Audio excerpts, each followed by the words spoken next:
Bwana umetupa kibali siku ya leo tarehe 24 ya mwezi wa 5 2026 kuja hapa eneo la bahari kwa ajili ya kutimiza wanapokuwa wamekuamini, hivyo inawapasa wabatizwe. Hapa tunafungua ibada hii ya ubatizo. Baba utamalaki hapa, Roho Mtakatifu tunashukuru kwa ajili ya yote unaenda kutenda kwa katika jina la Yesu. Amen. Aina nyingi na wengine kabla ya kupokea wokovu wanabatizwa ubatizo wa watoto ambao wametokea madhehebu mengine, wanabatiza huku na mpata Yesu ambaye yeye alibatizwa. Tunawaombea na kuwabariki, lakini kubatizwa aaminie na kubatizwa kwa wokovu. Sasa mtoto hajaamini bado alafu unambatiza, ni kosa. Nadhani mmefundishwa na tutaendelea. Kuna ubatizo aliufanya Yohana. Ubatizo wa Yohana ni ubatizo ambao yani kabla Yesu aje duniani, ubatizo wa Yohana ulikuwa ndio sala toba, unatakaswa, yani kubatizwa umeshaokoka. Ila alipokuja Yesu na Yohana akamtambulisha Yesu kwamba huyu ajaye atawabatiza ninyi kwa Roho na moto. Bwana asifiwe sana. Na moto, mbona yeye ajaye anabatizwa kwenye maji?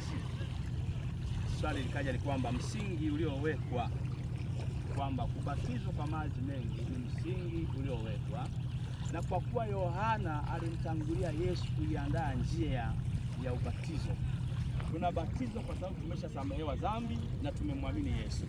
Amen. Kwa humu hatuendi kwenda kuacha madhambi kipindi cha Yohana tunadukizwa tukiingia. Sasa hivi tunaziacha kwa kukiri, kutubu na kutengeneza. Yesu asifiwe sana. Na kuishi maisha matakatifu. Na baada ya ubatizo mtapokea Roho Mtakatifu na nguvu ajilia. Anasema mtapokea nguvu akisha wajilia Roho Mtakatifu. Ndio Roho Mtakatifu ndio hakuna nguvu. Tunaelewana? Amen. Kwa hiyo hilo naomba tufahamu. Baada ya kusikia huo ujumbe, tunashukuru Mungu pia. Baba Mungu, ninakushukuru kwa ajili ya ujumbe ambao umeuleta leo kutoka kitabu cha Mathayo 28:19. Umetuelekeza kama makuhani tulifanye kazi yako kwa kila anayekuamini ili apate kubatizwa atimize haki yote. Ninakushukuru kwa sababu katika ibada hii ya ubatizo, katika jina la Yesu nakushukuru. Amen.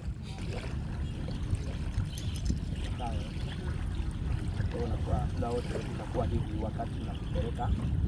Kwa muda wote atakuwa amebana pua wakati namsaidia kuzama. Nikishika hapa maana yake ni nini? Nakaza huu mkono nikishika, nikilaliza hivi, alafu nitatumia nguvu kuvuta hivi kutoa kwenye maji. Sawa? Ndio namna pekee ya kushika hivi. Sawa? Ile unaonipa nafasi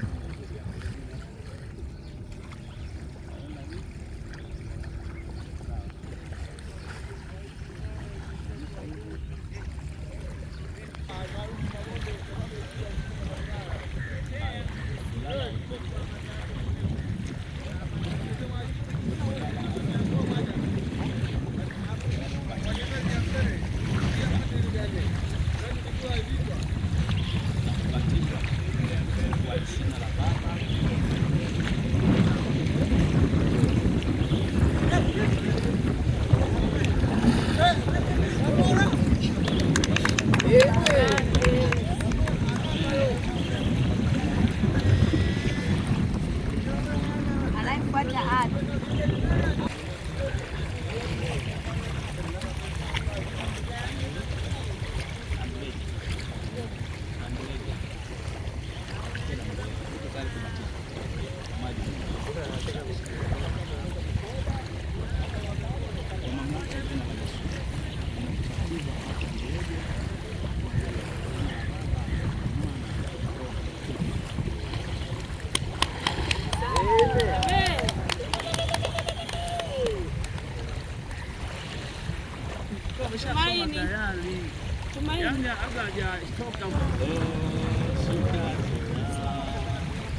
Walee watoto wako wale kuamini, wape neema ya kuendelea kujaa Roho Mtakatifu na kuishi maisha matakatifu. Kuanzia sasa, Mungu, wasimame wakiwa hodari, jasiri, wakiwa wametimiza haki yote. Naomba haya nikiamini katika jina la Yesu, amen. Amina.